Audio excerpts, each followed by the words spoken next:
Hello guys, in this video I'm gonna show you how to swat the ball as a defender in Madden 27 when the pass is coming your way and you don't think you have a good chance of making the interception. You can choose to knock the ball down instead.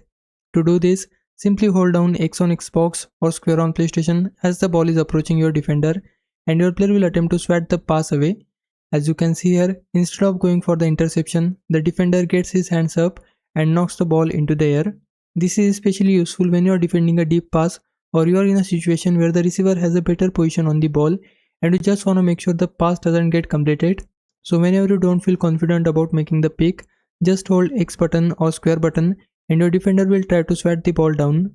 Again, as the ball comes toward you, hold X or square and you'll see your defender make the swat attempt just like that. And that's all you need to know. It's a really simple way to play safer defense in Madden 27.